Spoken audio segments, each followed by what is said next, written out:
SIT जांच नाल जुड़ी एक होर वड्डी खबर आ रही है कि दोबारा प्रकाश सिंह बादल तो एसआईटी पुछगिछ कर सकती है। इस सूत्रां दे हवाले तो वड्डी खबर है, मंगलवार नूं पुछगिछ लई एसआईटी ने 80 सवालों की लिस्ट तैयार की सी और इसे लिस्ट चों ज़्यादातर जिहड़े सवाल ने वो पूछे गए सी। न्यूज़ 18 दे कोल एक्सक्लूसिव जानकारी है यह कि 80 सवालों की एक सूची तैयार की गई सी और दोबारा भी एसआईटी प्रकाश सिंह बादल तो पुछगिछ कर सकती है। ये सूत्रां दे हवाले तो वड्डी खबर निकल के आ रही है। मनोज राठी साडे सहयोगी जुड़े ने होर गलबात दे लई। मनोज, 80 सवालों की लिस्ट का जिक्र हो रहा है, अकाली दल भी कह रहा है कि साडे वालों पूरा कोऑपरेट किया गया, जो सवाल पूछे गए सी उसके जवाब दिते प्रकाश सिंह बादल ने। फिर दोबारा हुण पुछगिछ का जिक्र क्यों हो रहा है, की उसके पिछे कोई वजह? देखो विजय, आज जी पुछगिछ हो रही है, हालांकि अकाली दल वालों भी कहा गया है कि पूरा कोऑपरेट जिहड़ा है वो किया गया है, ते जिहड़ी भी आज पुछगिछ हुई है वो पूरे प्रॉपर तरीके नाल एक पूरी वीडियोग्राफी ਇਹਦੇ ਵਿੱਚ ਹੋਈ ਹੈ ਤੇ ਪ੍ਰੋਪਰ ਤਰੀਕੇ ਨਾਲ ਜਿਹੜੀ ਪੁੱਛਗਿੱਛ ਹੋਈ ਹੈ। ਜਿਹੜੀ ਐਸਆਈਟੀ ਦੇ ਜਿਹੜੇ ਐਲਕੇ ਯਾਦਵ ਨੇ ਮੁਖੀ ਨੇ ਤੇ ਰਾਕੇਸ਼ ਅਗਰਵਾਲ ਜਿਹੜੇ ਸੀਪੀ ਲੁਧਿਆਣਾ ਵੀ ਨੇ, ਜਿਹੜੇ 3 ਮੈਂਬਰੀ ਕਮੇਟੀ, ਹਾਲਾਂਕਿ 2 ਨੇ ਅੱਜ ਪੁੱਛਗਿੱਛ ਕੀਤੀ ਹੈ। ਜਿਹੜਾ ਰੋਹਿਤ ਨੇ ਸਾਡੇ ਦੱਸਿਆ ਕਿ ਜਿਹੜੇ ਵਿਜੇ ਸਿੰਗਲਾ ਹੈ ਉਹਨਾਂ ਨੂੰ ਬਾਹਰ ਕੱਢਿਆ, ਲੇਕਿਨ ਹੁਣ ਜਿਹੜੇ ਵੀ ਕਰੀਬ 80 ਸਵਾਲ ਜਿਹੜੇ ਸੂਤਰਾਂ ਨੇ ਸਾਨੂੰ ਅਹਿਮ ਸੂਤਰਾਂ ਵੱਲੋਂ ਜਾਣਕਾਰੀ ਜਿਹੜੀ ਮਿਲੀ ਹੈ ਕਿ ਜਿਹੜੇ 80 ਸਵਾਲ ਜਿਹੜੇ ਪੁੱਛੇ ਸੀ ਉਹਦੇ ਵਿੱਚ ਜਿਹੜੇ ਅਹਿਮ ਜਿਹੜੇ ਮੇਨ ਸਵਾਲ ਸੀਗੇ, ਜਿਹੜੇ ਮੇਨ ਪੁਆਇੰਟਰ ਸੀਗੇ, ਉਹਨਾਂ ਵੱਲੋਂ ਇਹੀ सवाल बार बार सीगे कि 2015 क्योंकि 307 मामले ची सारी पुछगिछ हुई है, जो कोर्ट का पूरा फायरिंग हुई है 307 का जो मामला है उहदे विच ही सिर्फ पुछगिछ की गई है। उस तो अलावा और कोई जो सवाल है वो नहीं पूछे गए। इहदे विच जिहड़ी भी पुछगिछ हुई है उहदे विच 2015 च जिहड़े सीएम मनोज, मैं तुहानूं एक बार रोकना चाहूँगा। असी कुछ सवाल जिहड़े साडे कोल पहुंचे ने ग्राफिक्स के जरिए असी दर्शकों को दसदे हाँ कि एसआईटी के सवाल की सी। अज जो सूत्रां के हवाले तो साडे कोल सवालों की लिस्ट पहुंची है न्यूज़ 18 कोल, उस दे विच सवाल पूछे गए ने कि गोली चलाउण दे हुक्म किसने दिते सी, गोली चलाउण दे हुक्म किसने दिते सी, कानून व्यवस्था नूं लै के की तुहाडे ऑर्डर सी। ये सवाल एसआईटी वालों पूछे गए ने प्रकाश सिंह बादल तो, उस वेले दे मुख मंत्री तो, कि उस वेले कानून व्यवस्था नूं लैके की तुहाडे ऑर्डर सी, तुसी डीजीपी समेत किहड़े-किहड़े अफसरां दे संपर्क विच सी, तुसी वार-वार हालातां दा जायजा लै रहे सी या नहीं, ये भी सवाल पूछा गया। कानून व्यवस्था नूं लैके की कोई स्पैशल टीम बनाई गई सी, जे टीम बनाई गई सी तां उसदे कौन-कौन मैंबर सन, गोली कांड वाले दिन किहड़े-किहड़े अधिकारियों दे नाल तुहाडी लगातार गल होई सी, डीजीपी या होर वड्डे अधिकारी नूं की आदेश दिते गए सन। ये सारे सवाल सी। एक बारी फिर दस दिने असी वो सवाल जो मनोज राठी साडे सहयोगी जिक्र कर रहे सी कि 80 सवालों की सूची है जिहड़ी बनाई गई सी। अज सोर्सिस के हवाले तो इस सूची के बारे पता लग्या कि सवाल किस तरह के सी।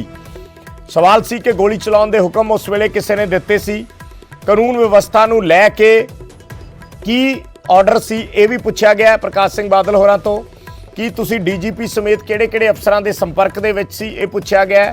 तुसी वार-वार हालातां दा जायजा लै रहे सी या नहीं, कानून व्यवस्था नूं लैके की कोई स्पैशल टीम बनाई गई सी, जे कोई टीम बनाई गई सी तां उसदे मैंबर कौन-कौन सी, गोली कांड वाले दिन किहड़े-किहड़े अधिकारियों दे नाल उन्हां दी लगातार गल हो रही सी, डीजीपी या होर किसी वड्डे अधिकारी नूं की कोई आदेश दिते गए सी, ये सवाल भी पूछे गए ने। मनोज राठी मेरे सहयोगी लगातार जुड़े हुए ने। मनोज, काफ़ी अहम हो जाता है अपने आप च सवालों की सूची जिहड़ी असी देख रहे हैं। पहला भी प्रकाश सिंह बादल तो पुछगिछ हुई है जो कुंवर विजय प्रताप की एसआईटी सी, और अज भी जिहड़ी एसआईटी है, अज भी इस एसआईटी ने तकरीबन वही सवाल ने जिहड़े पूछे ने जो पिछली एसआईटी वालों पूछे गए सी। और अकाली दल ने दावा किया है कि असी इन्हां सारे सवालों के जवाब जिहड़े सी वो दिते ने और पूरा कोऑपरेट किया गया है एसआईटी की टीम नूं। पर तकनीकी पक्ष तो अकाली दल ने अज सवाल चक्के सी। तकनीकी पक्ष तो अकाली दल ने कहा कि तीसरा व्यक्ति जिहड़ा आया जो एसआईटी का मैंबर नहीं सी, उस ते उन्होंने इतराज़ चक्या सी, जो डायरैक्टर सी उस व्यक्ति ते विजय सिंगला। सो उस तो बाद वो व्यक्ति जांच दे विच शामिल नहीं होए, पर जिहड़े बाकी एसआईटी के मैंबर सी उन्हां वल्लों सवाल प्रकाश सिंह बादल होरां तो पूछे गए।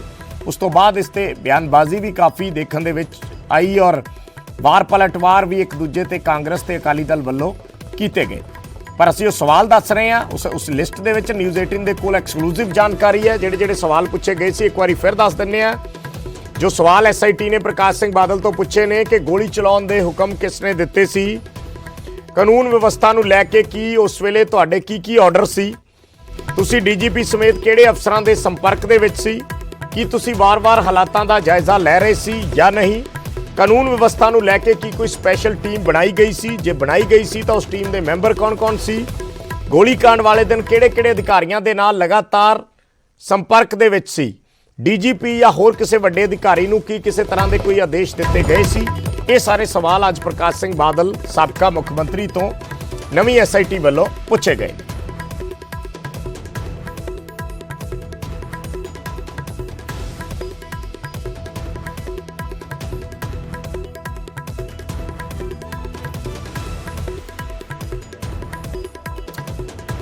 ਤਾਂ ਇਹ ਅਸੀਂ ਐਕਸਕਲੂਸਿਵ ਜਿਹੜੇ ਸਵਾਲਾਂ ਦੀ ਸੂਚੀ ਹੈ ਉਹ ਦਰਸ਼ਕਾਂ ਨੂੰ ਦੱਸ ਰਹੇ ਹਾਂ ਕਿ ਤਕਰੀਬਨ 80 ਸਵਾਲਾਂ ਦੀ ਸੂਚੀ ਤਿਆਰ ਕੀਤੀ ਗਈ ਸੀ ਔਰ ਸਵਾਲ ਸਾਰੇ ਇਸੇ ਦੇ ਇਰਦ ਗਿਰਦ ਘੁੰਮਦੇ ਸੀ। ਗੋਲੀ ਚਲਾਉਣ ਦੇ ਆਰਡਰ ਬਾਰੇ ਸਵਾਲ ਕੀਤੇ ਗਏ ਕਿ ਕੀ ਗੋਲੀ ਚਲਾਉਣ ਦਾ ਆਰਡਰ ਕਿਸੇ ਨੇ ਦਿੱਤਾ ਸੀ? ਜੇ ਦਿੱਤਾ ਸੀ ਤਾਂ ਕਿਸ ਨੇ ਦਿੱਤਾ ਸੀ? ਕਿਸ ਨੇ ਗੋਲੀ ਚਲਾਉਣ ਦੇ ਹੁਕਮ ਦਿੱਤੇ ਸੀ? ਇਸ ਤਰੀਕੇ ਦੇ ਸਵਾਲ ਸੀ। ਕਾਨੂੰਨ ਵਿਵਸਥਾ ਨੂੰ ਲੈ ਕੇ ਕੀ ਉਸ ਵੇਲੇ ਆਰਡਰ ਸੀ ਮੁੱਖ ਮੰਤਰੀ ਦੇ? ਇਸ ਤਰ੍ਹਾਂ ਦੇ ਸਵਾਲ ਸੀ ਕਿ ਉਸ ਵੇਲੇ ਮੁੱਖ ਮੰਤਰੀ ਕੀ ਆਦੇਸ਼ ਦੇ ਰਹੇ ਸੀ ਸੂਬੇ 'ਚ ਕਾਨੂੰਨ ਵਿਵਸਥਾ, ਅਮਨ ਕਾਨੂੰਨ ਦੀ ਵਿਵਸਥਾ ਨੂੰ ਬਹਾਲ ਰੱਖਣ ਦੇ ਲਈ? ਕੁਝ ਸਵਾਲ ਇਹ ਸੀ ਕਿ ਤੁਸੀਂ ਡੀਜੀਪੀ ਸਮੇਤ ਕਿਹੜੇ-ਕਿਹੜੇ ਅਫਸਰਾਂ ਦੇ ਉਸ ਵੇਲੇ ਸੰਪਰਕ ਦੇ ਵਿੱਚ ਸੀ ਜਾਂ ਸਿੱਧੇ ਤੌਰ ਤੇ ਗੱਲਬਾਤ ਕਿਹੜੇ-ਕਿਹੜੇ ਅਫਸਰਾਂ ਦੇ ਨਾਲ ਕਰ ਰਹੇ ਸੀ, ਟੈਲੀਫੋਨਿਕ ਜਾਂ ਇਸ ਤਰੀਕੇ ਦੇ ਨਾਲ? ਸੋ ਇਸ ਤਰ੍ਹਾਂ ਦੇ ਸਵਾਲ ਜਿਹੜੇ 80 ਸਵਾਲਾਂ ਦੀ ਲਿਸਟ ਸੀ ਕਿ ਕੀ ਕਿਸੇ ਨੂੰ ਆਰਡਰ ਦਿੱਤਾ ਗਿਆ, ਡੀਜੀਪੀ ਜਾਂ ਕਿਸੇ ਹੋਰ ਅਧਿਕਾਰੀ ਨੂੰ ਸਿੱਧਾ ਆਰਡਰ ਦਿੱਤਾ ਗਿਆ? ਇਹ ਵੀ ਐਸਆਈਟੀ ਵੱਲੋਂ ਪੁੱਛਿਆ ਗਿਆ ਹੈ। 80 ਸਵਾਲਾਂ ਦੀ ਲਿਸਟ ਤਿਆਰ ਕੀਤੀ ਗਈ ਸੀ।